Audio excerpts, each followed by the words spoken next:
Mateo 7:7-8. Humingi kayo at kayo'y bibigyan. Humanap kayo at kayo'y makakatagpo. Pumatok kayo at kayo'y pagbubuksan.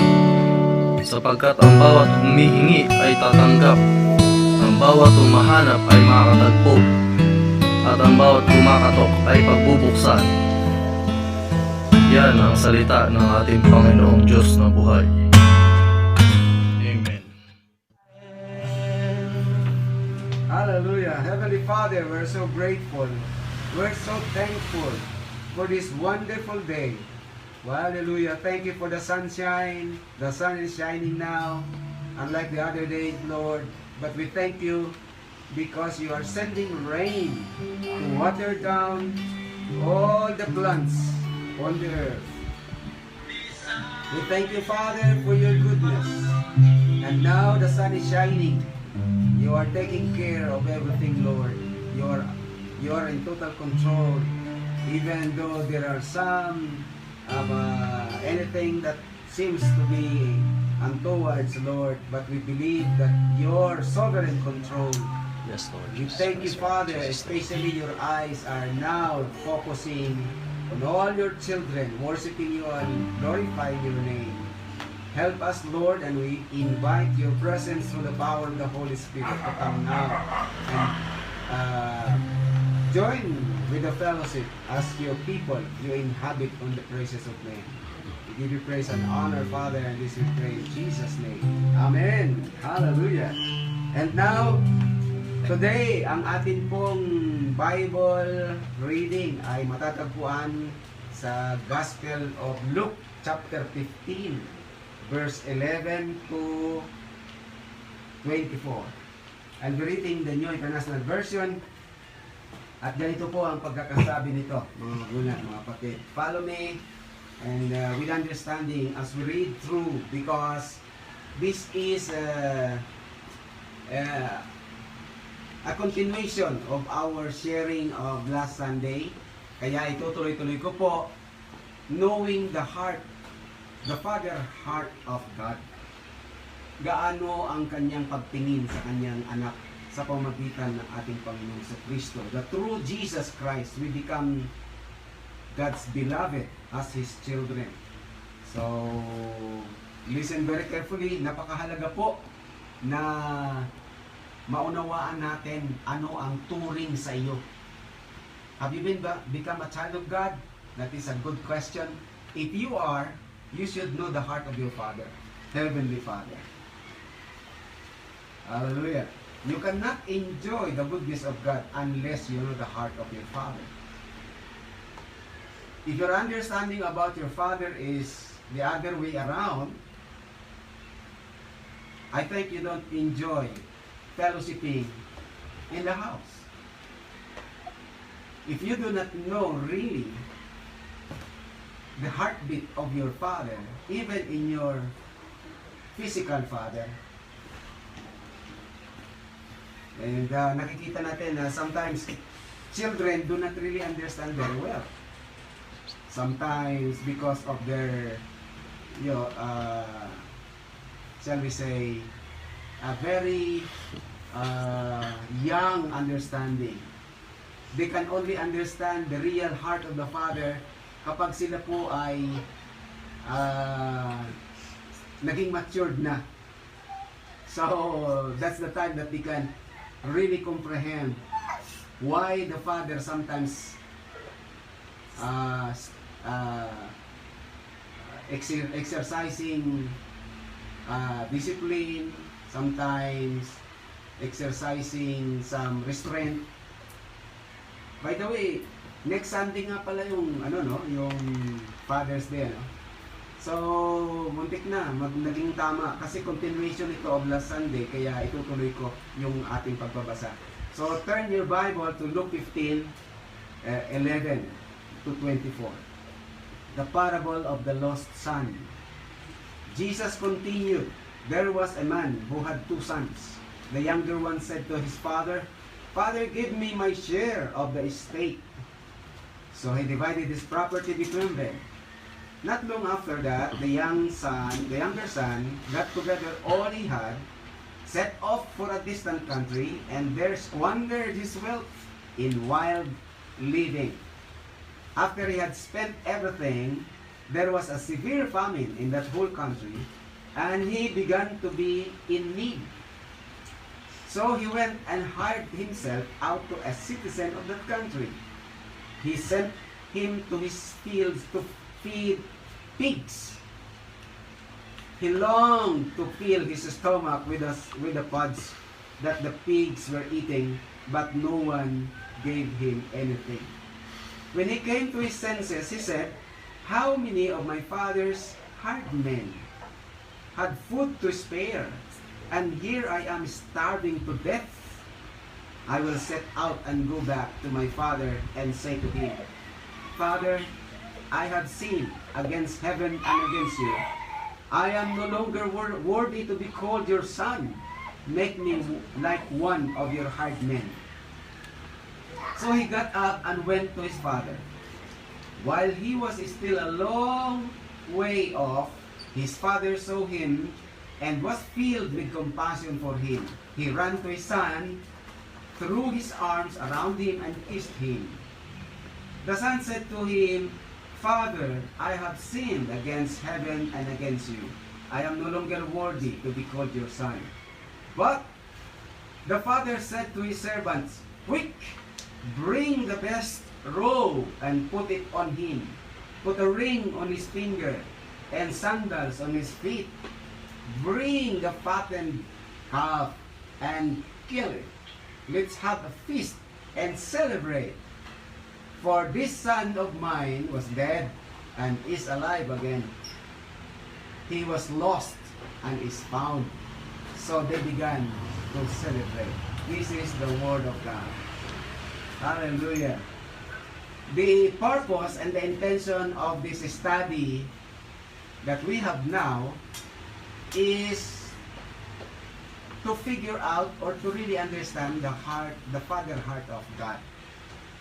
Ito po yung dahilan kung bakit this kind of parable was Jesus. It is Jesus now speaking here dito sa parable nito. At marami pa po siyang dinaan ng mga parable before that. The parable of the lost sheep, the parable of the lost coin, then the third is the parable of the lost son. Kaya dito natin makikita po ang pagpapahayag ng ating Panginoong Hesukristo about the Father or His Father dwelling in the heavens. Napag-aralan po natin last Sunday that sinasabi po ng Bible sa Romans chapter 8 verse 1, there is therefore now no condemnation. Wow! To those who are in Christ Jesus. Kung gusto nyo pang malinawan yon, just go back to to our message on that last Sunday. At maunawaan nyo, inisa-isa ko po yun, pati yung nakarugtong doon, para maunawaan natin. So, that was very clear. Ngayon, continuity of the papaano ba yung sinasabi sa Ephesians, no? Sa Ephesians chapter 1, that God lavished His love on us since we become His child. Grabe yun, ha? Oo. So, ito po ngayon ay ipipikita natin. Makinig tayo sa ating Panginoong Jesucristo. I think we have to listen very carefully to what the Lord Jesus Christ is teaching here. And there is no credible eyewitness, personal revelation about the Heavenly Father. No other being on earth can describe the Father except the one, the only begotten Son of God, who knows the heartbeat of the Father. So sa madaling salita, hindi po hearsay ang sinasabi ng Panginoon. He came out of the bosom of the Father. Kaya yung sinasabi niya, picturing the heartbeat of the Father, kapani-paniwala. Among all other witnesses, we are now listening to Jesus, and my purpose is only clarifying the declaration of our Lord Jesus Christ about this, the two sons. In fact, sa sumunod from 25 hanggang sa bandang sa katapusan 31 ng Luke 15, makikita po natin yun, the other son. Nandun yung eldest son. At makikita nyo po kung ano ang naging reaction niya. Pwede nyo ituloy yun. Pero let's focus on God the Father's love about His one son. Who is this one son? He is the son that failed. Kaya ang last na nakaraang linggo ay tinalakay natin, we talk about what is God's dealing for His son if His son failed. Napakahalagang makita mo yan. So, kaya nga po, i-connect natin mabuti ang picture ng the whole Bible from Genesis to Malachi, that is Old Testament, and then from Matthew to Revelation. Kailangan makita mo yung kabuuan. Why was during the time of Adam and Eve, the time of creation, at ito yung tinatawag nating dispensation of conscience. Nasa conscience pa, wala pa yung law. Hanggang sa panahon ni Abraham. Di ba? Then pagdating ni Moses, dispensation of law, of the law. Yun yung pagbibigay ng kautusan ng Diyos. Pero alam naman natin, ang purpose kung bakit ibinigay ang law. And then finally, pagdating po sa New Testament, the fulfillment of what is spoken about the coming, sinasabi po ng Old Testament, dumating na. Oo. Kaya, dispensation of grace na sa panahon ng ating Panginoon. So, if you look at completely, doon mo mauunawaan yung sinasabi ng Panginoong Kristo na old wineskins and the new wineskins. At kailangan, hindi naghihiwalay yung dalawa. May teamwork sila sa kabuuan. Kailangan makita natin ang the whole picture. At dito, ipinakita ng ating Panginoon, once again, I would like to tell you, sasabihin nyo, di ba, Pastor, kailangan din natin ng condemnation o kaya convicting of the Holy Spirit pag nagkakamali ang anak niya. Di ba? Para nang sa ganon, matuto siya magsisi. We're talking about condemnation, brothers and sisters, and I am clarifying what is the ministry of the Holy Spirit. And tinalakay na rin natin yung condemning spirit na hindi nagmumula yan sa banal na spirito. The Holy Spirit, since you become a child of God, His ministry is to remind us, as children of God, iba ang dealing ng Diyos sa kanyang mga anak. Pag naging anak. But God ay hindi, ibang dealing niya naman doon sa mga hindi pa niya anak. Kailangang makita nila ang sarili nila in the eyes of the law that they are all sinners. And they cannot save themselves apart from what Jesus Christ accomplished on the cross. Kaya napakahalaga po na makita natin yun na ang law ay ibinigay lamang para makita ng tao that he is a hopeless creature apart from what the redemption of the Lord Jesus Christ, the only Son of God. Kaya napakagandang makita ito. Kaya pagdating sa Galatians, nakikita po natin na the law was added, okay? The law was given to bring us to Christ. Yun ang dahilan nun. Ngayong nadala na tayo kay Kristo sa pamagitan ni Kristo, naging anak ka ng Diyos, eto ngayon ang piling ni God. So sana nagkakaintindihan tayo ron. Ang tanong dito, ganito lang kasimple. Yun bang younger son, two sons the eldest and the younger. Yun bang younger son nagkasala sa tatay niya? Definitely, gross sins nga Akalain mo kinuha niya kaagad yung kanyang mana? Dinemand niya pa. He demanded his heirship. Yung bahagi niya bilang anak. Dinemand niya yun And then the father was so gracious, pinibait niya, binigay niya yung parte ng kanyang anak. Ang natitira na lang kung titingnan natin, yung sa panganay. Okay, kinuha na niya So anong ginawa ng bata? Yung tinatawag nating prodigal son. This is well known in the Bible, the parable of the lost son as the prodigal son. So ang ginawa niya sa palunging pamumuhay, he wasted away. In what? In worldly way. Wrong way and kind of life. This is not to encourage the people of God to squander and to wallow in sin.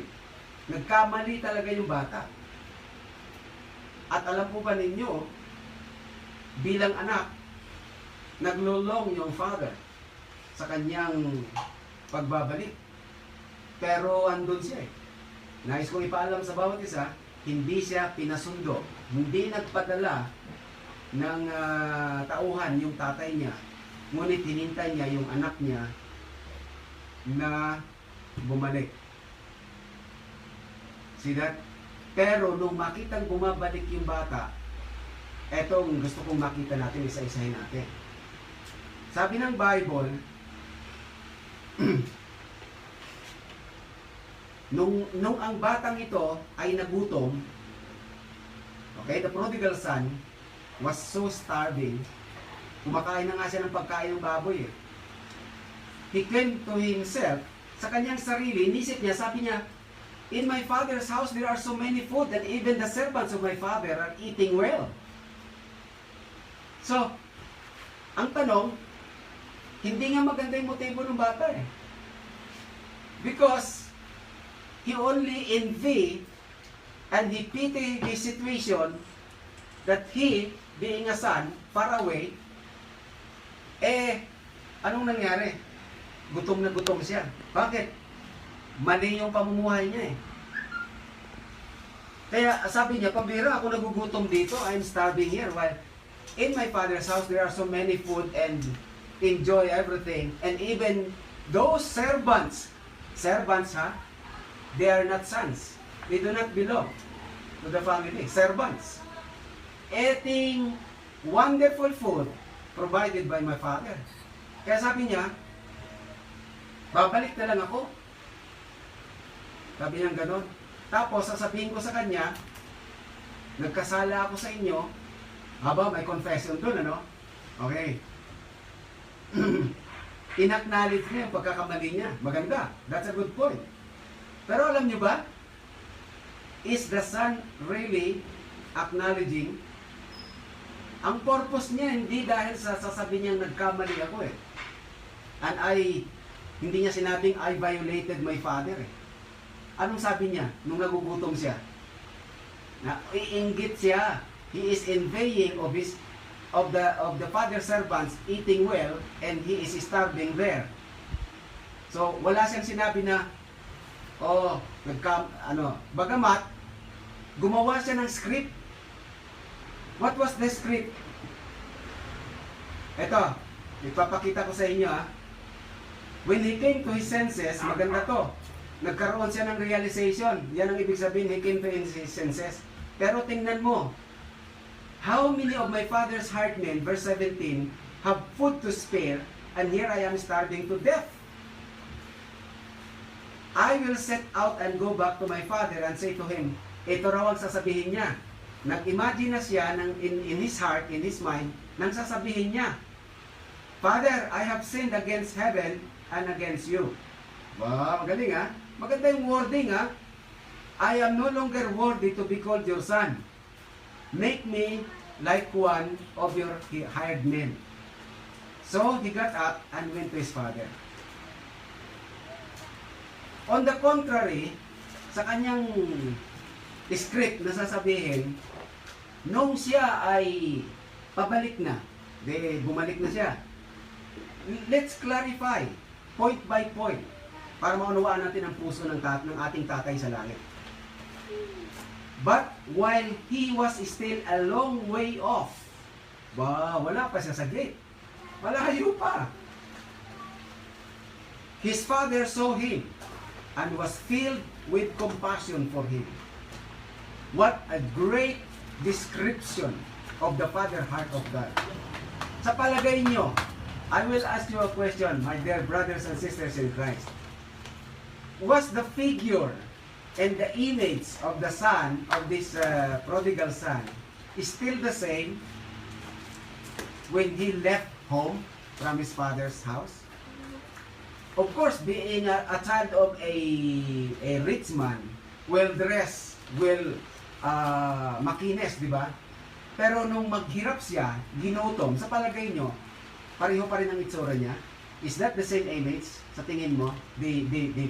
Shall we say, let's imagine, the physical built up, he starved, and he lived a squandered life with his friends. So, puno ng alak siguro, whatever, kung anong pinaggagawa niya sa sanlibutan, pero nung bumalik siya, ibang itsura niya. But the father, in a long way out, nakita na siya at he was recognized by the father. Iba talaga pag pamilya, no? Ibang klase. At dito, ang sabi ni Jesus Christ, while he was still a long way off, his father saw him and was filled with compassion for him. Kita na yung kanyang kalagayan. Kaawa-awa, kahabag-habag na tao ang itsura niya. Kaya, and then, why is it that a long way off, nakita na siya ng kanyang father? You know what? The most probable and closest answer is, the father is, day after day, probably waiting for the coming back of his son. Kaya nakatingin siya doon. Malayo pa. Hindi pa nga kumakatok eh. You see, this is how Jesus Christ described the father heart of God. Hallelujah. And alam po ninyo kung ano nangyari? Wala pang sinasabi yung anak niya. Hindi pa nare-rehearse ng bata yung kanyang sasabihin sa kanyang isip. Ang kaagad-agad na naging ng father dito, tapusin ko, kung the father saw him and was filled with compassion for him, he ran to his son, threw his arms around him, and kissed him. Wala pang confession. You get me? Sana po malinaw po yun. Huwag nating unahan si God. Unawain natin, that is our responsibility as a Bible student. Huwag nating pangunahan ng Diyos. Unawain natin ang sinasabi ng Bible. Is there any confession there? Where? First, wala. At alam mo, kasunod nun, when he was embraced by the Father and kissed by the Father, there was the time na nagkaroon ng pagkakataon, the Son has given a chance to speak. And then, sabi niya sa verse 21, the Son said to him, Father, ito na yung rehearse niya. Ano ang intensyon ng bata? Totoo bang may pagsisisi sa palagay nyo? Take it for yourself. Pero alam niyo po kung bakit siya gustong bumalik? Because he was starving.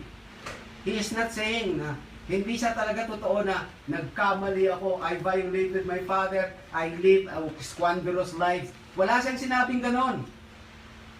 Way back, nandun pa lang siya sa mga baboy na kasama niya, ang sabi niya sa kanyang sarili, I am starving here. And the servants of my father there are eating well. So babalik ako so that I can eat well also. Because I'm starving here. Hindi niya sinabing, oh my, I've got a wrong. Very wrong. Pero ang ganda ng rehearsal niya. Sabi niya, nung sinabi niya to sa kanyang tatay, step by step, unawain po natin. The son said to him, Father, I have sinned against heaven and against you. Wonderful declaration. I am no longer worthy to be called your son. Bago niya masunod na masabi yung rehearsal niya, hindi nga pa natatapos eh. Dapat ang sasabihin niya kasunod doon sa rehearsal niya eh. Consider me one of your servant. Pero pinutol ng tatay yung kaagad. At ganito po ang nangyari. But the father said to his servants, quick! Wow! Bring the best robe and put it on him. Put a ring on his finger and sandals on his feet. Alam po ninyo kung mapag-observe lang po kayo sa pagbabasa ng Bible, these three things na binanggit ng tatay are very symbolic. Alam niyo po yun? Robe. Number one, una yung robe. Bring the best robe. Hallelujah. Alam niyo po ba kung ano yung robe na yan? The robe of, siyempre royalty, ano? The robe of righteousness. Yan yung binigay sa atin ng Panginoong Jesucristo eh. Imputed righteousness. Not because you are very good. Because you have done good things. The very best good things that we have done is to humble down ourselves and to accept the Lord Jesus Christ and become He is our personal Lord and Savior. That is the greatest thing that a man can do. Hallelujah, sa kanyang buhay. Pagkatapos, anong sabi niya? Put on, sabi niya, ring, put a ring on his finger. Alam po ninyo kung ano yung ring? Sa Bible, kapag nagbabasa kayo, when Joseph was given an authority ng Pharaoh, he was given a ring of the Pharaoh. That is second in command, a signet ring of the Pharaoh. And that all Egyptians recognize it. What's that? Authority. Another, kapag kinuha mo naman sa biblical pa rin, pagdating sa ring, na nababanggit ang ring, this is used sa wedding. Sa wedding. Pag ang nag-exchange ng vow yung babae at sa kalalaki, para maging isa sila, that is their love eternal that tied them, both of them. Napakaganda.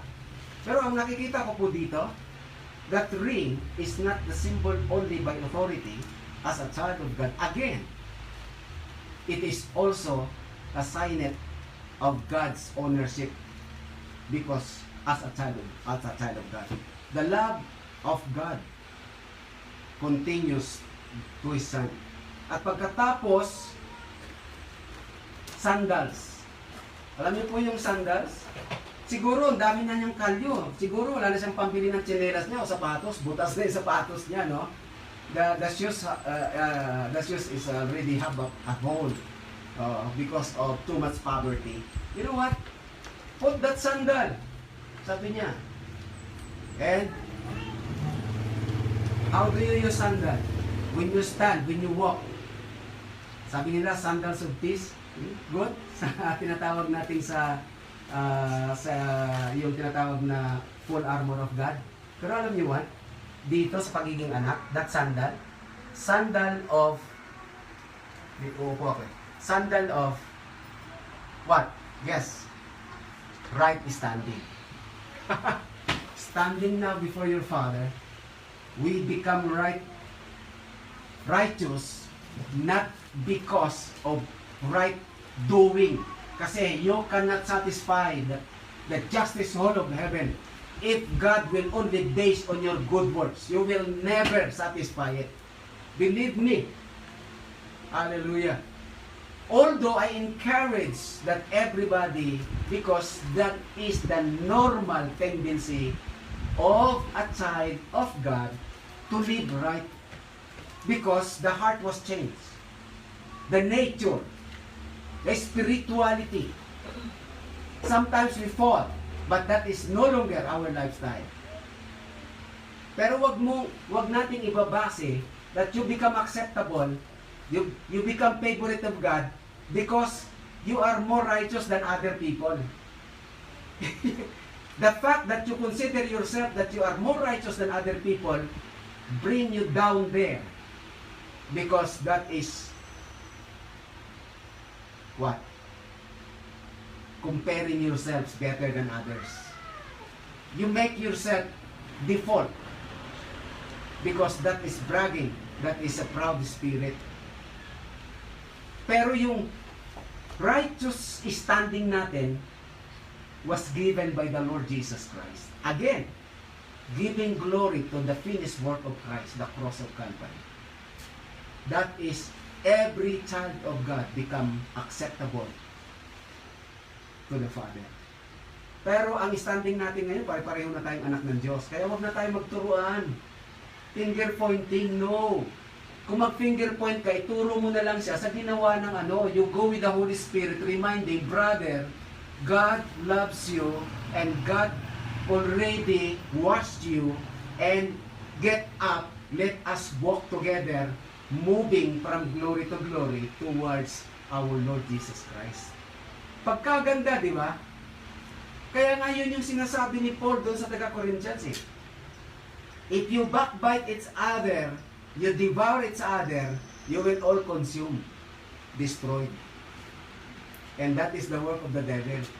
Kaya nakakalungkot po sa mga simbahan kung meron man, I'm not judging, bawal judgmental, na sa halip na lumago sa grasya ng Diyos, grow in the grace and the knowledge of our Lord Jesus Christ, ayun, nagkahanapan ng kung anong maituturo sa kanilang mga kapatid.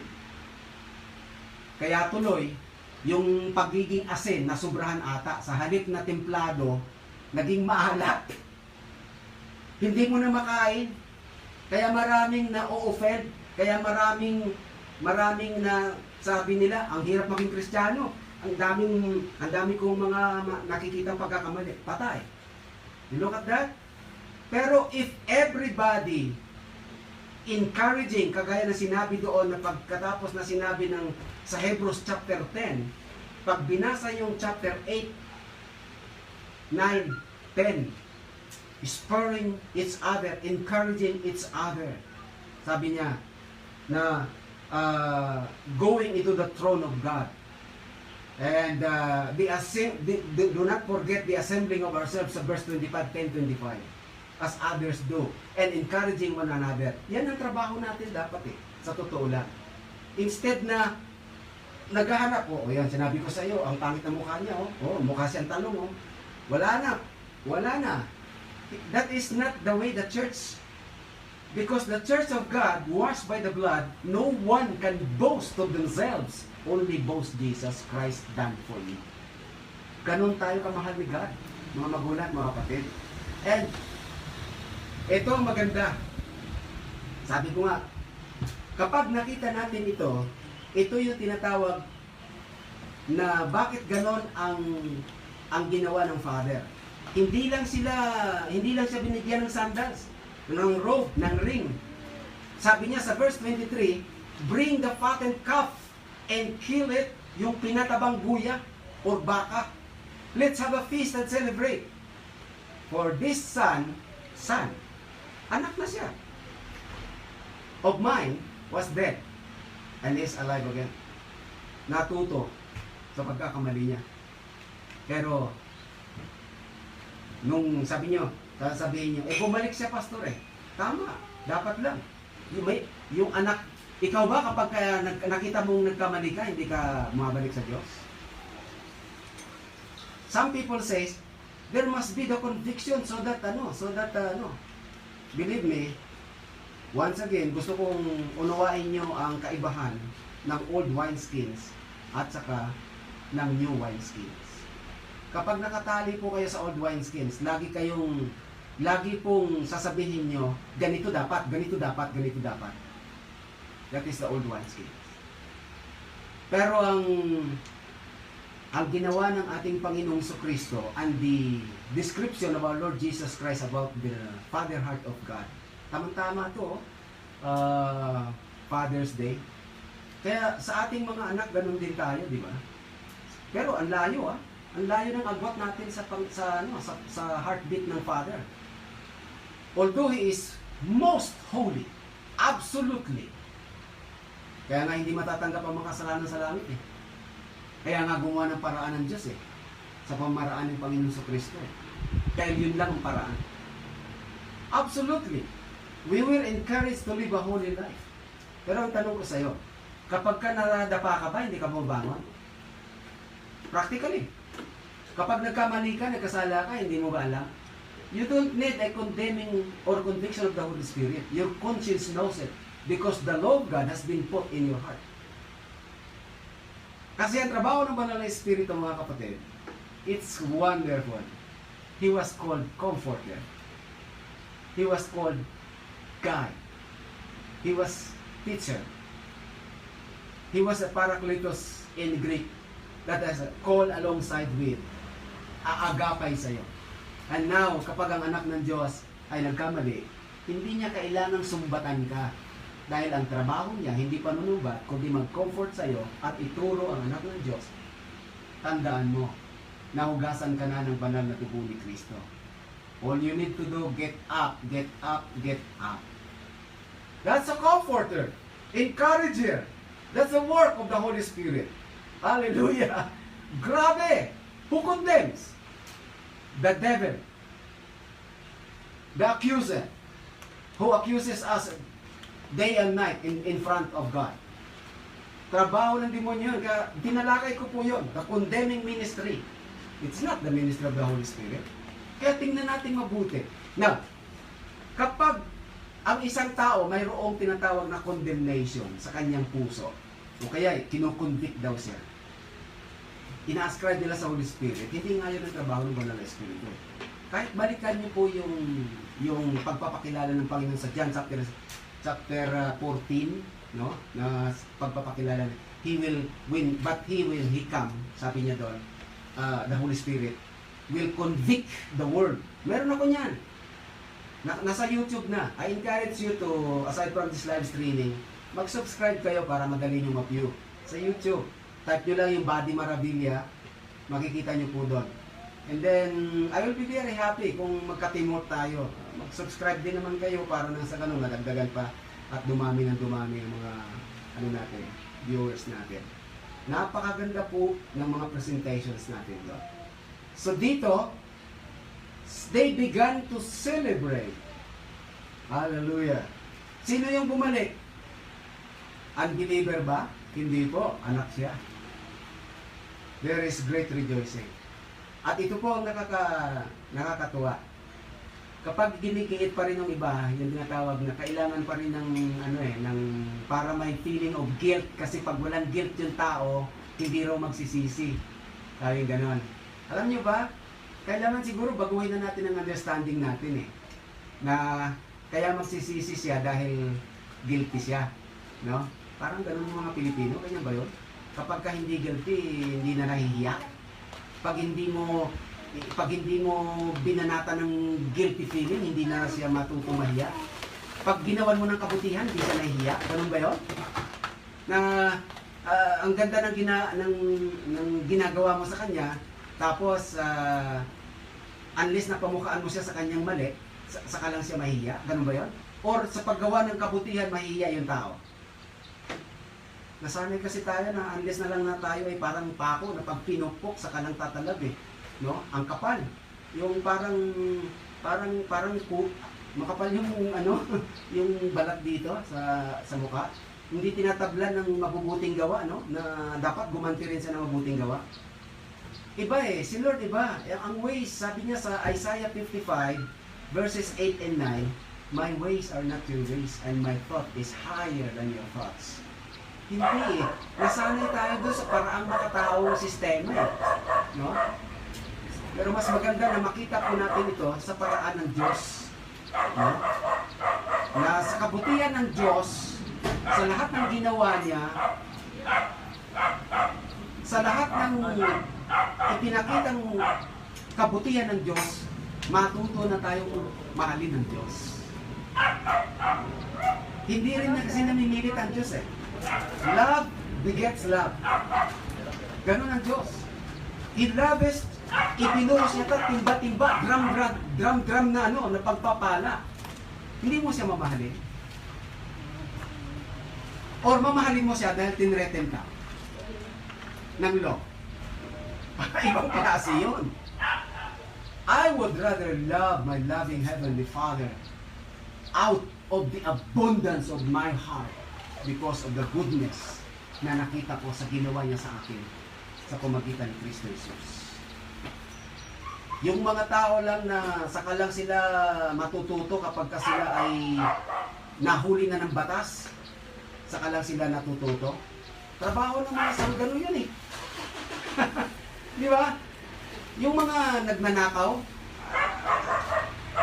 gagamitin ko lang ito pero wala akong pinupunter yung kahit sino man eh. Eh kung nangyari yan at ginawa nila yun, may sarili silang reason, hindi ko alam yun.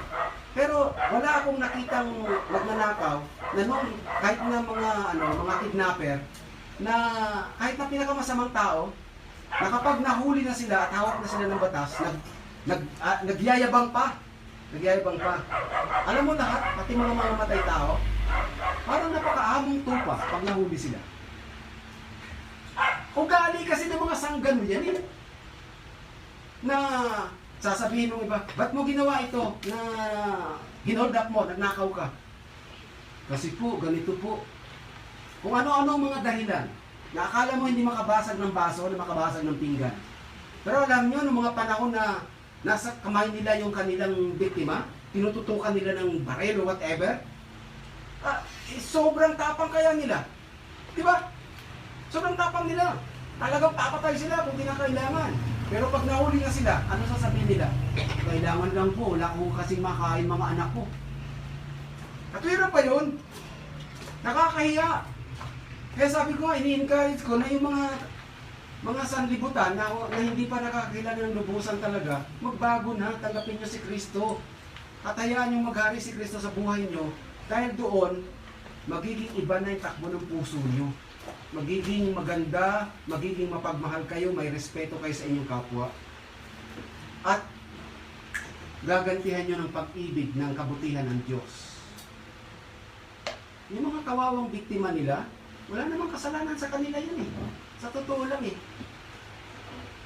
Kasi nasanay sila sa paggawa ng kasamaan. Mga magulang at mga kapatid, this is the father heart of God.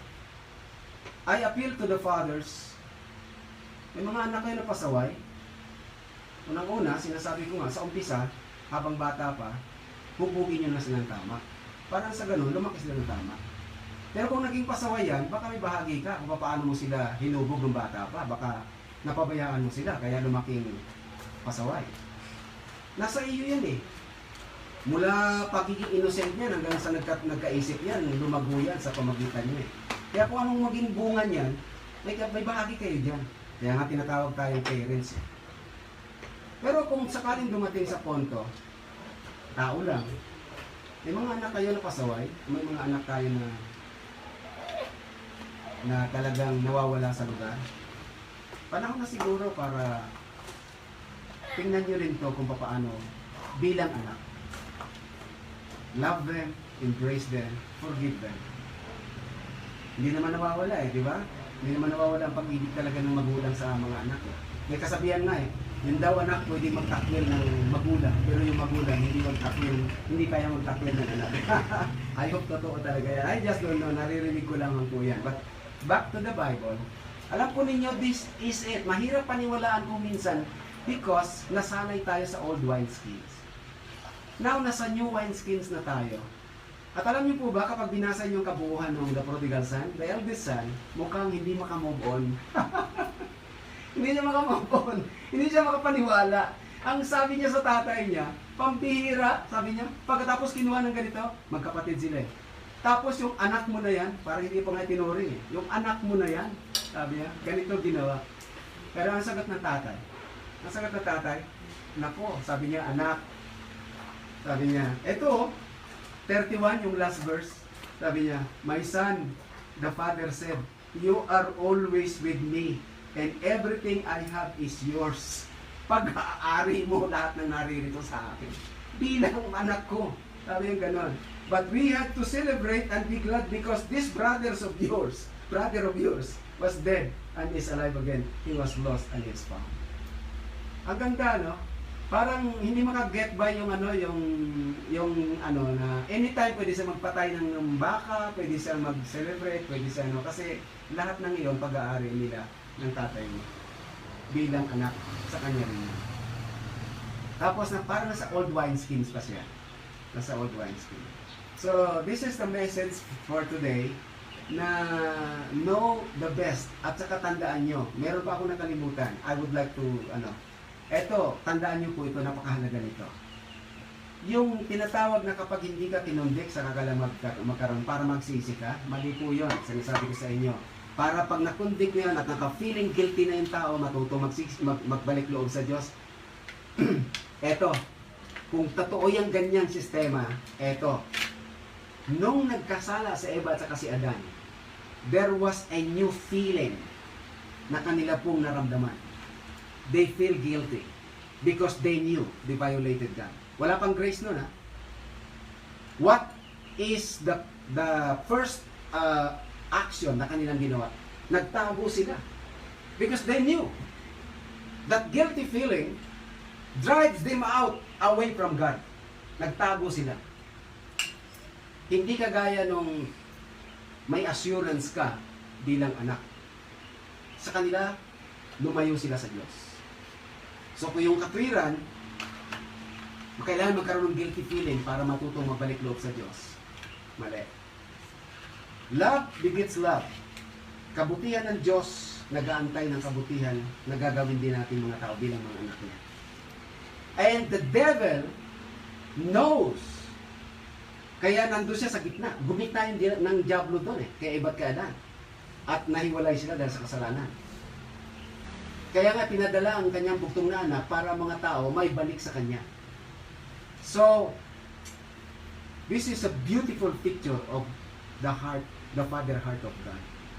Being assured of God's goodness, of your loving Heavenly Father, you always, kahit nasabihin mo, Father God, hindi ko nagawa yung dapat kong gawin alam mo na yung tatay mo, aakbayan ka, mamahalin ka. Tapos sasabihin pa nung comforter natin, Son, tomorrow is another day. Yung hindi mo nagawa ngayon, magagawa mo yan bukas. Tatay ko galit na ba sa akin dahil nag-fail ako? Sabi nung comforter natin, My son, look at the finished work of Christ on the cross of Calvary.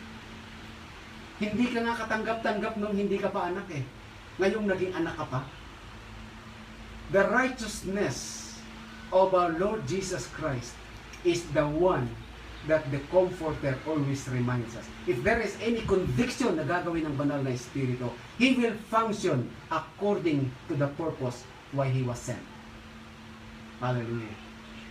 And being my Comforter, He comforts me of Father's love, Father's assurance, Father's acceptance.